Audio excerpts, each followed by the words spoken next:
Good morning students, हम लोग आज नया चैप्टर शुरू करेंगे रासायनिक बल गतिकी, केमिकल काइनेटिक्स। हमने डी और एफ को पूरी तरह पढ़ लिया है। इस तरह हमने ऑनलाइन क्लासेस में 4 चैप्टर पढ़ लिए हैं।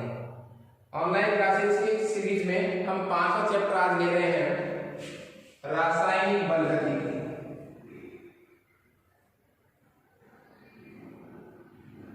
यूनिट नंबर 4, रासायनिक बल गतिकी, केमिकल काइनेटिक्स। 4 नंबर का चैप्टर है। देखिए, इस चैप्टर में न्यूमेरिकल्स भी है। हमारे केमिस्ट्री के सिलेबस में 4 चैप्टर ऐसे हैं जिनमें न्यूमेरिकल्स हैं, फर्स्ट, सेकंड, थर्ड और फोर्थ। तो अच्छा चैप्टर है, इंटरेस्टिंग चैप्टर है। देखिए आप लोग, हमारा जो फर्स्ट पॉइंट है वो रहेगा कि वास्तव में रासायनिक बल गतिकी होती क्या है। केमिकल काइनेटिक्स, केमिकल काइनेटिक्स रसायन विज्ञान की वह शाखा, रसायन विज्ञान की वह शाखा जिसमें किसका अध्ययन होता है, अभिक्रिया वेग का,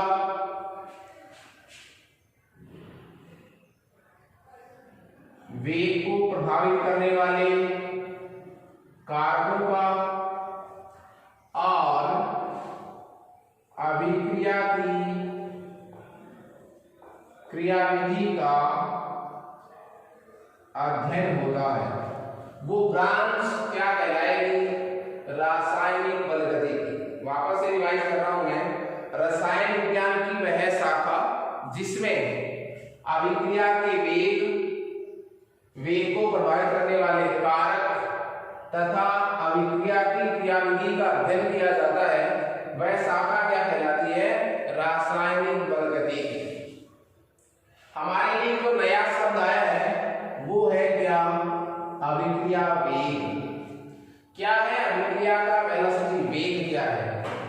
वेग से संबंधित चलना ही है, लेकिन फर्क क्या है, अभिकारक से क्या बनना, उत्पाद। अभिकारक से उत्पाद जितना शीघ्रता से बनता है, हम कहेंगे अभिक्रिया का वेग उतना ही अधिक है। अभिकारकों से उत्पाद अधिक समय में बनता है, हम कहेंगे अभिक्रिया का वेग कम है। तो अभिक्रिया के वेग का सीधा सा मतलब यदि अपन निकालना चाहें नॉर्मली, तो अभिकारक से किसके बनने की समय सीमा है, उत्पाद के बनने की समय सीमा। रासायनिक बल गतिकी के बाद हमारे पास इसमें जो नेक्स्ट पॉइंट है, जहां से चैप्टर शुरू होता है, वो है अभिक्रिया वेग। अभिक्रिया का वेग। देखिए, इकाई समय में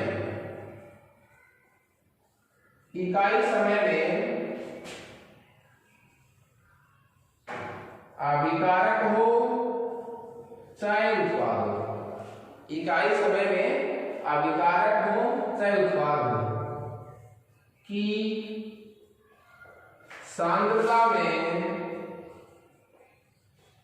होने वाले परिवर्तन को क्या कहा जाता है, रासायनिक अभिक्रिया का वेग। तो क्या परिभाषा होगी, इकाई समय में अभिकारक या उत्पाद की सांद्रता में होने वाले परिवर्तन को क्या कहा गया, अभिक्रिया वेग। मैं इसका सूत्र लिखना चाहूं इसी परिभाषा से, तो अभिक्रिया वेग बराबर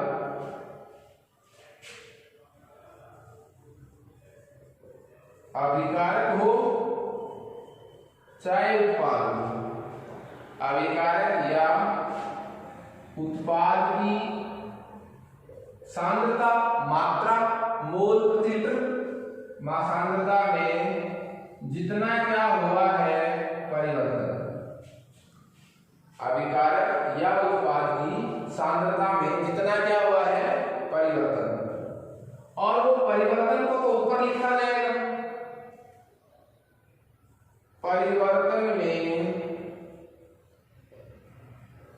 लगा समय, वो नीचे लिखा जाएगा। यहां से जो आंसर आएगा वो किसका आएगा, अभिक्रिया वेग का। तो अभिकारक हो चाहे उत्पाद हो कि सांद्रता में जितना परिवर्तन हुआ है, सांद्रता बढ़ी है सांद्रता घटी है, उसमें किसका भाग लगाना है, उस परिवर्तन में हमें जितना क्या लग रहा है, समय लग रहा है। तो देखिए इसका फॉर्मूला क्या हो जाएगा, ये तो हमने शब्दों में लिखा है, इसको फॉर्मूले में कैसे लिखेंगे। सांद्रता को मैं प्रेजेंट करूंगा किससे, C से, कंसंट्रेशन परिवर्तन को मैं साइन करूंगा डेल से, तो del C upon del T, समय में परिवर्तन और सांद्रता में परिवर्तन। ये सूत्र हो गया किसका, अभिक्रिया वेग का। तो मैं इस शब्द की जगह, इसकी जगह अभिक्रिया वेग शब्द की जगह मैं क्या लिख सकता हूं, del C upon del T। Clear है। एक जो इंपॉर्टेंट बात है वो क्या है कि जब इसी सूत्र को हम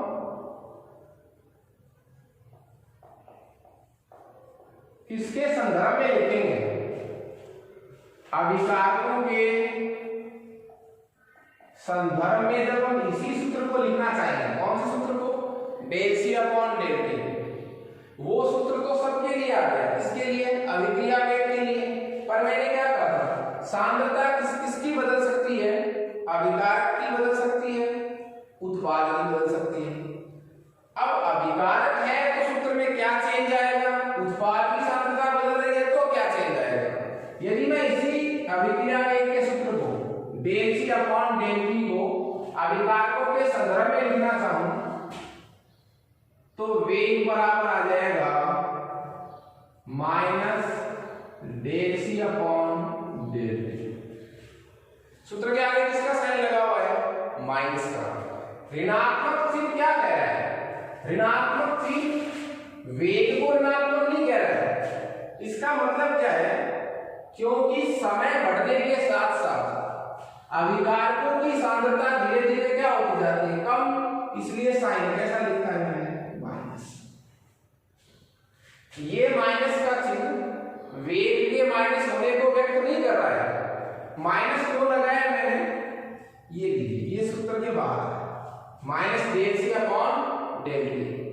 ये ऋणात्मक चिन्ह किस बात को प्रदर्शित कर रहा है कि समय बढ़ने के साथ साथ अभिकारकों की सांद्रता धीरे धीरे क्या होती है, कम, तो साइन कैसा, माइनस। तो ऋणात्मक चिन्ह अभिकारकों की घटती हुई मात्रा को व्यक्त कर रहा है। यही बात यदि मैं किसके लिए लिखूं, इसी सूत्र को किसके संदर्भ में लिखूं, उत्पाद के संदर्भ में। यदि मैं इसी सूत्र को उत्पाद के संदर्भ में लिखूं तो हो जाएगा वेग बराबर plus del C upon del T। ठीक है, del C upon del T। अब आप देखिए यहां पर जो साइन लगा हुआ है वो प्लस का, क्यों, क्योंकि समय बढ़ने के साथ साथ उत्पादों की सांद्रता बढ़ती है। एक बात और, आप अभिक्रिया वेग अभिकारकों के संदर्भ वाले सूत्र से निकालें चाहे उत्पादों के संदर्भ वाले सूत्र से निकालें, अभिक्रिया वेग का आंसर जो है वो हमेशा ही क्या आएगा, धनात्मक, पॉजिटिव आंसर आएगा। किसका, अभिक्रिया वेग का। क्यों, क्योंकि जब आप अभिकारकों के संदर्भ में निकालेंगे तो डेल C का आंसर माइनस में आएगा और बाहर साइन माइनस का, तो माइनस माइनस क्या हो गया, प्लस। तो आप किसी भी सूत्र से अभिक्रिया वेग निकालें, अभिक्रिया वेग का मान धनात्मक ही आएगा। एक बात और इंपॉर्टेंट, अभिक्रिया जो वेग है उसको मैं क्या भी कह सकता हूं, औसत वेग। अभिक्रिया वेग को मैं क्या कह सकता हूं, औसत वेग। क्यों? क्योंकि अभिक्रिया का वेग कभी शून्य नहीं होता। अभिकारकों की कुल मात्रा उत्पाद में नहीं बदलती, उत्पादों की कुल मात्रा अभिकारकों में नहीं बदलती। तो क्या रीजन हो गया कि अभिक्रिया का वेग जो है वो कभी भी क्या नहीं होगा, शून्य नहीं होगा। इसलिए अभिक्रिया वेग को क्या ही बोला जाता है, औसत वेग बोला जाता है। क्लियर है? जब मैंने इस सूत्र को दो तरीके से लिखा है, अभिकारकों के संदर्भ में, उत्पादों के संदर्भ में, तो मिलाकर मैं क्या लिख सकता हूं इसको, टोटल को प्लस और माइनस एक साथ। इस पूरे पैटर्न में आपको दो बातें ध्यान रखनी है। एक तो ध्यान ये रखना है कि अभिक्रिया वेग का मतलब क्या होता है, इकाई समय में अभिकारक या उत्पाद की सांद्रता में होने वाला परिवर्तन। जितना सांद्रता बदली है उसको ऊपर लिखना है, उस सांद्रता जो बदली है वो समय लगेगा उसको नीचे लिखना है। Del C upon del T, del का मतलब परिवर्तन, सी का मतलब सांद्रता, डेल का मतलब परिवर्तन, टी का मतलब समय। यदि अभिकारकों की संदर्भ में आप वेग निकाल रहे हैं तो साइन क्या लगाना, आप सूत्र क्या है माइनस। क्यों? क्योंकि समय के साथ अभिकारकों की सांद्रता घटती है। उत्पादों के संदर्भ में भी आपको वेग निकालना है तो साइन इसका लगाना है प्लस का। क्यों? क्योंकि समय के साथ उत्पादों की सांद्रता बढ़ती है। आप किसी भी तरीके से वेग निकालिए, आंसर जो है वो कैसा आएगा, धनात्मक ही आएगा। और अभिक्रिया वेग कभी भी शून्य नहीं होगा। इसलिए अभिक्रिया का जो वेग है वो औसत वेग के रूप में ही लिखा जाता है। क्लियर है? इसके बाद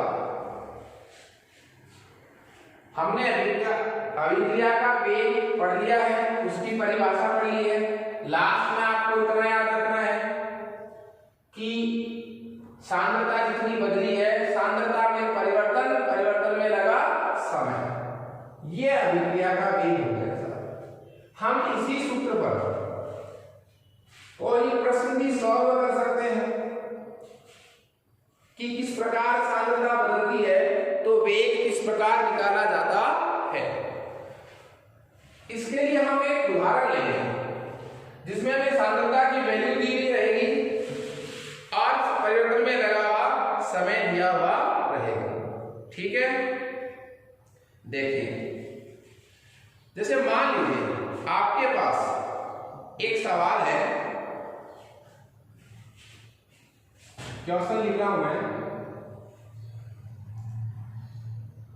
एक अभिक्रिया है, ए से क्या बना है, ई।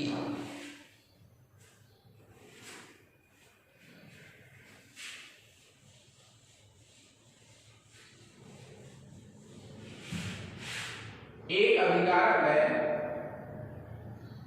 ए, उससे क्या बना है, पी, प्रोडक्ट। ये अभिकारक है, इससे क्या बना है, उत्पाद। इस अभिक्रिया में ए की सांद्रता, ए की सांद्रता, ए कौन है, अभिकारक। ए की सांद्रता 0.4 m, m का मतलब मोल प्रति लीटर, सांद्रता को व्यक्त करने का मात्रा, m से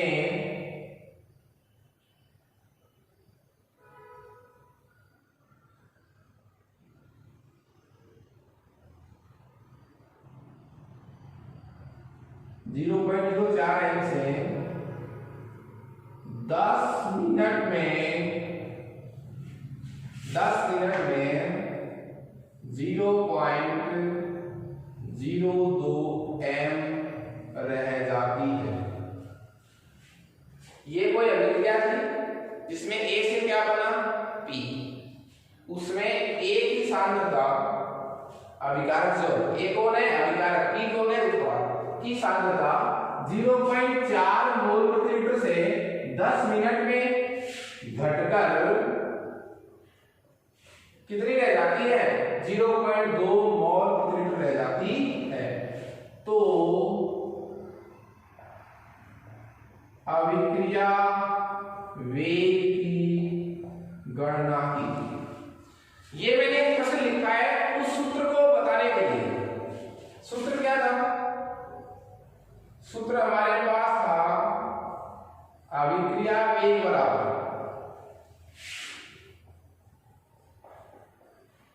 सांद्रता में परिवर्तन, सांद्रता में परिवर्तन बटा परिवर्तन में लगा समय। यही सूत्र था हमारे पास, जिसको मैंने क्या लिखा था? Plus minus del C upon del we.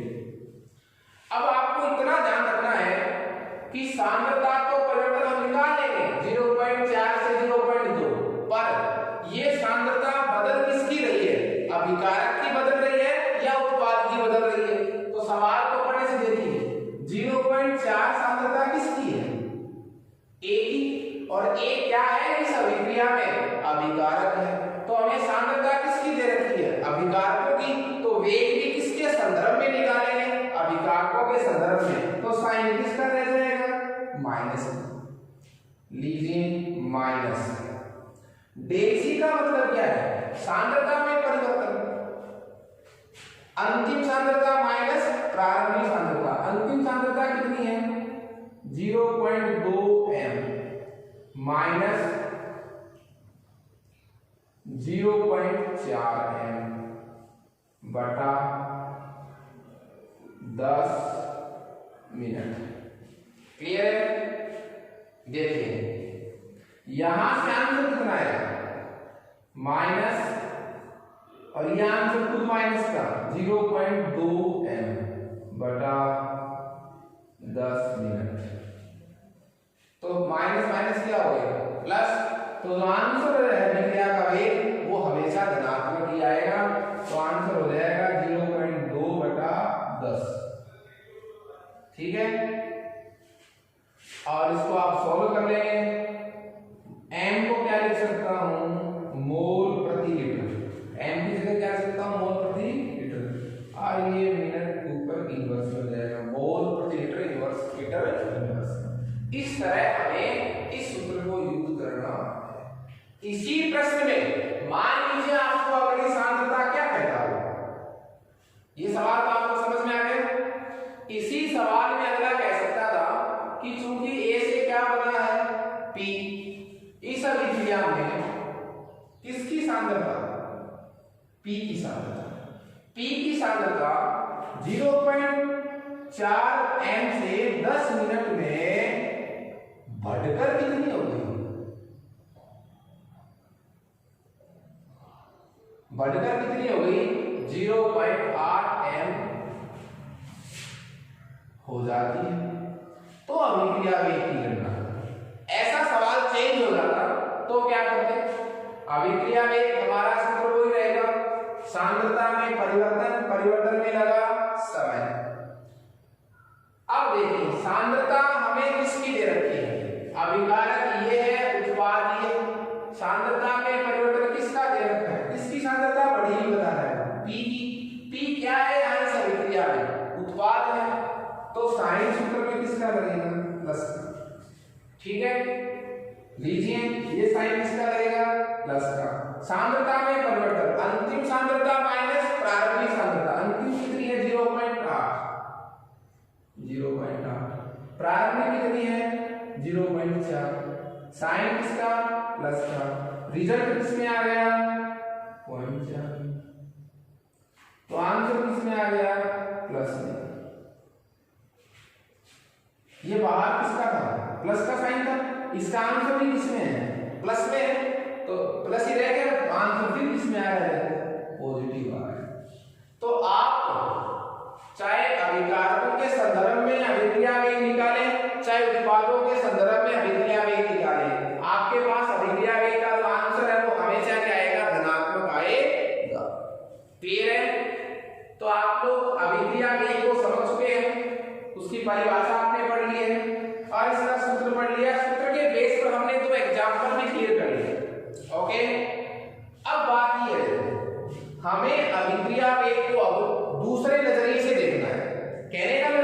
ये हुआ, अब आप इस सूत्र के बेस पर नहीं समझेंगे, आप अभिक्रिया वेग को इस तरह समझें कि हमें क्या चाहिए, हमें चाहिए अभिकारक से किसका बनना, उत्पाद का बनना, अभिकारक से किसका बनना, उत्पाद का बनना, ये हमें समझना है इसमें। तो हमारे पास जो नेक्स्ट टॉपिक है वो हमारा रहेगा कि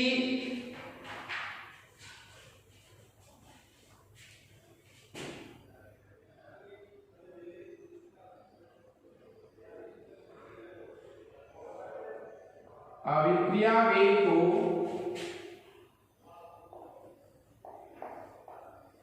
प्रभावित करने वाले कारक, अभिक्रिया वेग को प्रभावित करने वाले कारक। इस टॉपिक को पढ़ते समय हमें एक बात ध्यान रखनी है, हम अभिक्रिया वेग के सूत्र को ध्यान में रखकर ही कारक नहीं पढ़ेंगे। सूत्र क्या था, सांद्रता में परिवर्तन, परिवर्तन में लगा समय। हम अभिक्रिया वेग का मतलब ये समझेंगे कि अभिकारक से कितनी जल्दी क्या बन रहा है, उत्पाद। क्लियर है, अभिक्रिया कितनी फास्ट जो संपन्न हो रही है। तो कारकों को पढ़ते समय हम अभिक्रिया वेग को इस तरह दिमाग में रखेंगे कि अभिकारक से हमें उत्पाद कितनी जल्दी मिल रहा है। ओके, तो हमारे पास इसमें पहला कारक है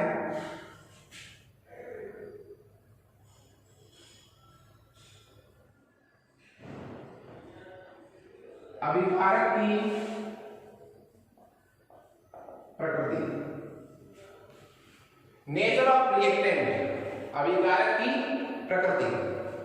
आपको पता है एक रासायनिक अभिक्रिया में अभिकारक में उपस्थित बंध टूटते हैं, अभिकारक से जो उत्पाद बनता है उसमें नए बंध बनते हैं। तो अभिक्रिया का वेग किस पर निर्भर तो करेगा ही, बंधों की संख्या पर, बंध की प्रकृति पर। तो रासायनिक अभिक्रिया का जो वेग है, मतलब अब वेग का मतलब क्या समझेंगे, अभिकारक से क्या बनना, उत्पाद। तो अभिकारक से उत्पाद के बनने में हमें इसकी प्रकृति भी समझनी पड़ेगी कि वो अभिकारक कैसा है, उसमें बंध कितने हैं, और जो बंध पड़े हैं वो कैसी प्रकृति के हैं, आयनिक है या सहसंयोजक। तो रासायनिक अभिक्रिया का जो वेग है वो किस पर निर्भर करता है, अभिकारक में उपस्थित बंधों की संख्या पर, और जो बंध पड़े हैं उन बंध की प्रकृति पर। ठीक है, जैसे देखिए यहां से मैं एक एग्जांपल दे सकता हूं। आपके पास दो अभिकारक है, एक तो CH4 अभिकारक है और एक NO2 अभिकारक है।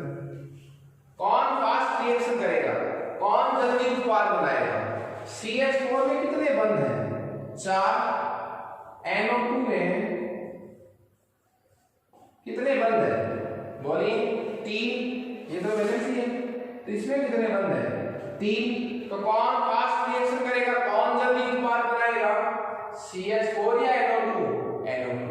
तो CH4 की तुलना में कौन जल्दी क्रिया करता है, NO2। तो मेरे कहने का मतलब ये हुआ, इसमें बंध भी आयनिक है, एक बंध देखिए। तो मेरे कहने का मतलब ये हुआ, अभिक्रिया का जो वेग है वो अभिकारक में उपस्थित बंधों की संख्या और बंध की प्रकृति पर भी निर्भर करता है। दूसरा जो हमारे पास कारक है वो है अभिकारक की सांद्रता, अभिकारक की सांद्रता।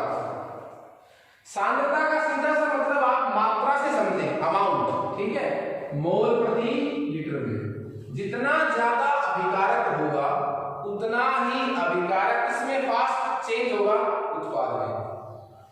तो आपको बता दें कि जो अभिक्रिया का वेग है, जो अभिक्रिया का क्या है वेग, वो directly proportional of concentration of reactant, अभिकारकों की क्या सांद्रता के क्या होता है, समानुपाती होता है। अभिक्रिया का वेग अभिकारकों की सांद्रता के गुणनफल के क्या होता है, समानुपाती होता है। इसलिए ये नियम किसका था, द्रव्य अनुपाती क्रिया का नियम, लॉ ऑफ मास एक्शन, आपने पढ़ा था 11वीं क्लास में।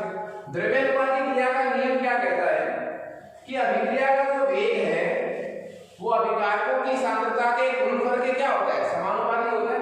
तो जितनी ज्यादा अभिकारकों की क्या होगी सांद्रता, मात्रा जितनी ज्यादा होगी अभिकारकों की, उतना ही इस अभिक्रिया का क्या अधिक होगा, वेग। वेग का मतलब वो उतना ही फास्ट अभिकारक से किसमें चेंज होंगे, उत्पाद में। ओके,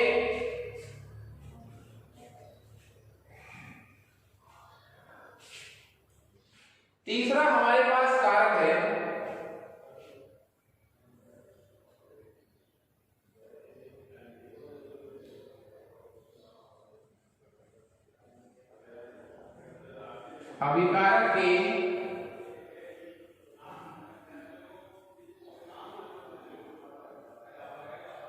अभिकारक के पृष्ठीय क्षेत्रफल पर।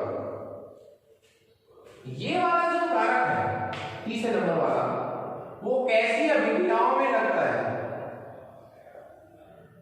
विषमांगी अभिक्रियाओं में, विषमांगी अभिक्रियाओं में।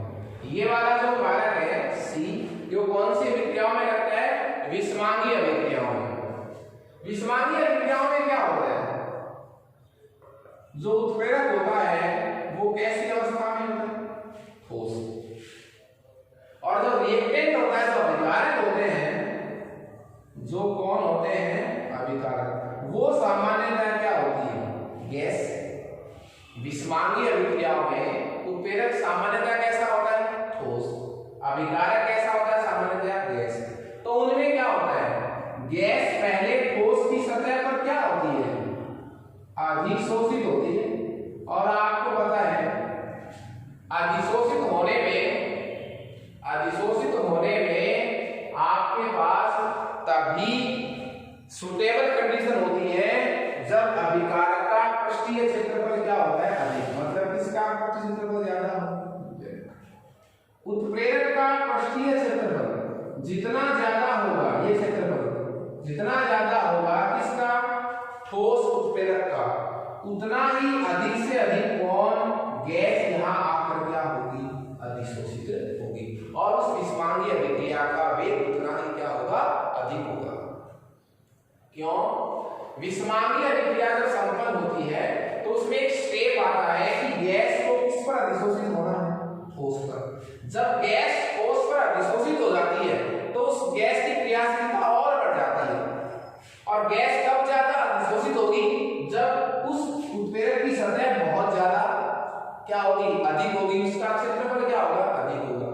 और अभिकारक का पृष्ठीय क्षेत्रफल कब अधिक हो सकता है, जब हम उसको किस रूप में लें,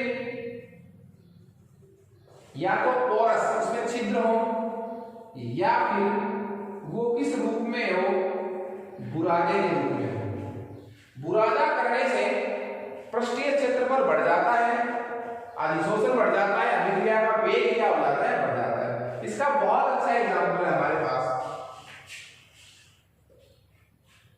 कि आप एक कोयले का क्या लीजिए, कोयले का टुकड़ा, एक तो कोयले का टुकड़ा लीजिए आप, और एक कोयले का बुरादा लीजिए। कौन शीघ्रता से चलेगा, ये चलेगा साहब कौन, कोयले का बुरादा। क्यों, जब बुरादा बन जाता है तो कोयले के अणु का पृष्ठीय क्षेत्रफल बढ़ जाता है, जिससे अभिक्रिया का वेग बढ़ जाता है और दहन जो है वो शीघ्रता से होता है। इसके बाद हमारा जो नेक्स्ट कारक है वो है उत्प्रेरक, कैटालिस्ट। हम इसको 5वें चैप्टर में बहुत डिटेल से पढ़ चुके हैं। हमारा जो कैपिटल बी नेक्स्ट कारक है वो है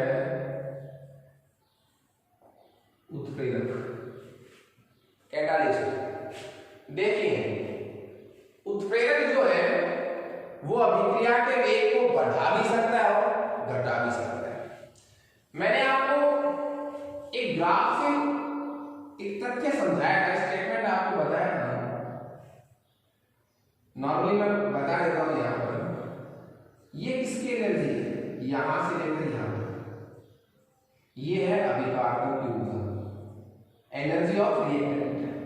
इधर किसका बढ़ा हुआ ग्राफ है ऊर्जा का, ये अभिक्रिया की क्या है, प्रगति, प्रोग्रेस ऑफ रिएक्शन, अभिक्रिया की प्रगति। ये किसकी एनर्जी है, ये वाली, ये है एनर्जी ऑफ प्रोडक्ट। उत्पादों की ऊर्जा इतनी है, अभिकारकों की ऊर्जा इतनी है। पर इसमें एक फैक्ट देखिए आप, मैंने आपको पहले ही बताया था कि जब अभिकारक को किसमें चेंज होना है, उत्पाद में, तो उसको एक एनर्जी का बैरियर पार करना पड़ता है,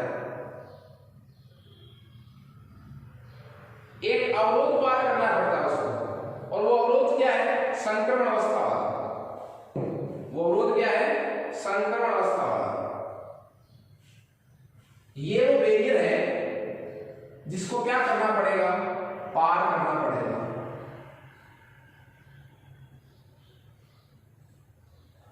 अभिकारक को यदि किसमें चेंज होना है, उत्पाद में, तो उस अणुओं को इस बैरियर को पार करना पड़ेगा। ये बैरियर क्या कहलाता है, यहां से लेकर यहां तक, ये कहलाता है एक्टिवेशन एनर्जी, मतलब सक्रियण ऊर्जा। क्या कहलाता है, सक्रियण की ऊर्जा। तो सीधी सी बात हो गई, अभिकारक को उत्पाद में बदलने के लिए कौन सी एनर्जी आवश्यक है, सक्रियण की ऊर्जा। ये गैप इसको पार करना है। अब देखिए उत्प्रेरक क्या करता है, उत्प्रेरक इस गैप को, कौन से गैप को, इस एनर्जी के गैप को, जो इतना गैप है, जो जरूरी है किसके लिए, अभिकारक को उत्पाद में बदलने के लिए इस गैप को पार करना पड़ा, इस एनर्जी बैरियर को पार करना है। कैटलिस्ट क्या करता है, उत्प्रेरक क्या करता है, इस गैप को बढ़ा भी सकता है और छोटा भी कर सकता है।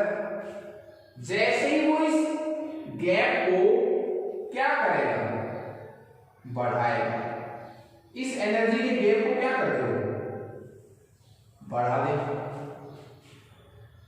तो कम अभिकारक उत्पाद में चेंज होंगे, बढ़ाएगा तो वेग क्या करेगा, यदि उत्प्रेरक इस एनर्जी के गैप को कम कर रहा है, उसने बैरियर कम कर दिया, छोटा कर दिया, तो अधिक से अधिक अभिकारक किसमें चेंज होंगे, उत्पाद में। तो यदि वो गैप को क्या करेगा, कम करेगा, तो वेग को क्या करेगा, बढ़ाएगा। तो उत्प्रेरक क्या करता है, अभिक्रिया के लिए आवश्यक सक्रिय ऊर्जा के मान को क्या करता है, कम और अधिक। यदि इसने सक्रिय ऊर्जा के मान को, गैप को क्या कर दिया, कम, तो वेग बढ़ाएगा। इसने सक्रिय ऊर्जा के मान को क्या कर दिया, बढ़ा दिया, तो वेग क्या हो जाएगा, कम। तो उत्प्रेरक भी अभिक्रिया के वेग को प्रभावित करता है। इसके बाद एक छोटा सा कारक हमारे पास है इसमें, विकिरण का प्रभाव। कैपिटल ई, विकिरण का प्रभाव। कुछ ऐसी अभिक्रियाएं होती है जो सूर्य के प्रकाश में ही होती, अंधेरे में नहीं होती। तो सीधा सा प्रभाव पड़ गया कि सूर्य के प्रकाश से भी अभिक्रिया का वेग बढ़ जाता है। जैसे प्रकाश संश्लेषण बहुत अच्छा उदाहरण है, दिन में तीव्र गति से होता है, रात में बहुत कम होता है। तो उस प्रकाश संश्लेषण की क्रिया से क्या समझ सकते हैं कि अभिक्रिया की दर, अभिक्रिया के वेग पर सूर्य के प्रकाश का भी प्रभाव पड़ता है। हालांकि ऐसे एग्जाम्पल बहुत कम है, लेकिन कारक तो है। तो विकिरण के एग्जाम्पल में हम किसका एग्जाम्पल लेंगे, प्रकाश संश्लेषण, CO2 और H2। सूर्य के प्रकाश की उपस्थिति में क्लोरोफिल की मदद से क्या बना लेते हैं, कार्बोहाइड्रेट, प्लस क्या रिलीज करते हैं, ऑक्सीजन। बैलेंस नहीं किया मैंने इसको। आप देखिए इस अभिक्रिया की स्पीड बढ़ाने के सूर्य के प्रकाश का। तो मेरे कहने का मतलब हुआ कि रासायनिक अभिक्रियाओं का जो वेग है, जो स्पीड है, अभिकारक से उत्पाद बनने का जो समय है, वो किस पर भी निर्भर करता है? सूर्य के प्रकाश पर भी निर्भर करता है। अंत में हमारे पास बहुत अच्छा वेरी इंपॉर्टेंट कारक है, वो है टेम्परेचर का, ताप का। तो हमारे पास जो नेक्स्ट फैक्टर है वो किसका है? टेम्परेचर या ताप।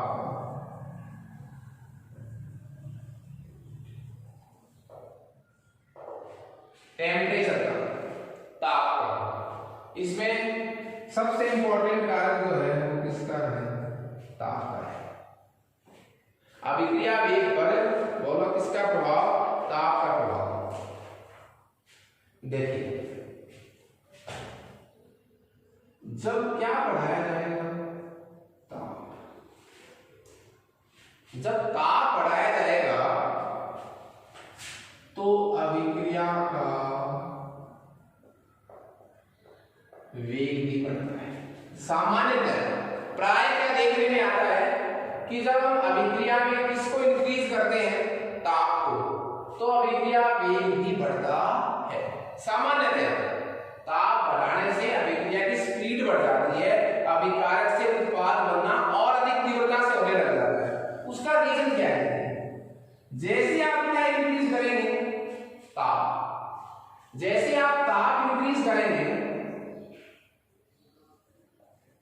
जो अभिकारक अणु है, अभिकारक अणु की गति ऊर्जा बढ़ जाती है। जब आप ताप को बढ़ाएंगे तो अभिकारक अणुओं की क्या बढ़ जाती है? गतिज ऊर्जा बढ़ जाती है। गतिज ऊर्जा बढ़ेगी तो उनके आपस में क्या बढ़ेगी? टक्कर की संख्या बढ़ेगी। टक्कर की संख्या बढ़ जाती है, आपस में अभिकारक अणु और तीव्र गति से टक्कर करने लग जाते हैं। जितनी ज्यादा क्या करेंगे? टक्कर, तो टक्करों से उनको किसकी प्राप्ति होगी? सक्रिय ऊर्जा की। ये वो एनर्जी है जो अभिकारकों को उत्पाद में बदलने के लिए आवश्यक ही है। सक्रिय ऊर्जा की प्राप्ति होती है, उससे क्या होगा? अभिकारक से उत्पाद के बनने का जो वेग है वो भी क्या हो जाएगा? बढ़ जाएगा। तो इसी को अपन वापस से रिवाइज कर रहे हैं टेम्परेचर वाले कारक को। सामान्यतः अभिक्रियाओं में जब ताप बढ़ाया जाता है तो अभिक्रिया का वेग भी बढ़ता है। ताप बढ़ाने से अभिकारक अणुओं की क्या बढ़ जाती है? गतिज ऊर्जा बढ़ जाती है। अणु गति करने लगते हैं अनियमित मार्ग पर, यादृच्छिक गति। गति करने से उनके मध्य किसकी संख्या बढ़ जाती है? टक्करों की संख्या बढ़ जाती है। आपस में टक्कर से अणुओं को किसकी प्राप्ति होती है? सक्रिय ऊर्जा की प्राप्ति होती है। और सक्रिय ऊर्जा की प्राप्ति से ज्यादा अभिकारक किसमें चेंज होने लग जाएंगे? उत्पाद में। तो ये रीजन था कि सामान्यतः ताप बढ़ने से अभिक्रिया का वेग बढ़ता ही है। ये इसका हमने रीजन लिखा है, उसका कारण लिखा है हमने कि क्या कारण है कि ताप बढ़ाने से अभिक्रिया का वेग बढ़ता है। तो ये इसका क्या है? कारण। इसी कारण को हम ग्राफ से भी समझेंगे आगे के टॉपिक में। ठीक है, देखिए आर्यभट्ट ने कहा था सामान्यतः क्या देखा जाता है कि जब अभिक्रिया का ताप मैं पहले से कितना इंक्रीज करूं? 10 डिग्री। यदि किसी अभिक्रिया का ताप जितना है उतना तो ठीक है, उसमें यदि मैं 10 डिग्री का टेम्परेचर और बढ़ा दूं, पहले से 10 डिग्री का टेम्परेचर और बढ़ा दिया जाता है, तो जो अभिक्रिया का वेग है वो 2 से 3 गुना बढ़ जाता है। इस फैक्ट को अपन आगे सॉल्व करेंगे कि क्या कारण है कि ताप में 10 डिग्री सेंटीग्रेड बढ़ाने पर अभिक्रिया का जो ताप चल रहा है वो तो ठीक है, आप अभिक्रिया का टेम्परेचर कितना बढ़ा दो? 10 डिग्री सेंटीग्रेड बढ़ा दीजिए। डिग्री बढ़ाने के बाद अभिक्रिया का जो वेग है, अभिकारक से उत्पाद बनने की जो स्पीड है, वो कितनी गुना बढ़ जाती है? 2 से 3 गुना तक बढ़ जाती है। और इसका रीजन हम आगे देंगे, मैं आपको वो रीजन शॉर्ट में यहाँ बता देता हूँ। उसका कारण क्या है? क्या कारण है कि टेम्परेचर तो बढ़ रहा है 10 डिग्री और वेग कितना बढ़ रहा है? 200% से लेकर कितना परसेंट? 300% तक। उसका रीजन क्या है कि जब आप टेम्परेचर कितना बढ़ाते हैं? 10 डिग्री। 10 डिग्री टेम्परेचर बढ़ाने से सक्रिय अणुओं की संख्या कितनी बढ़ जाती है?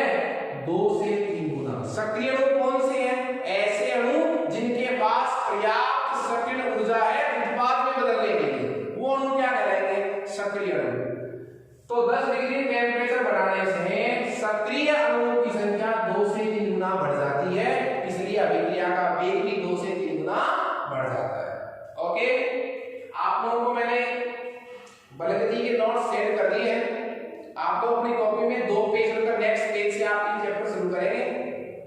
पढ़ने का तरीका मैंने आपको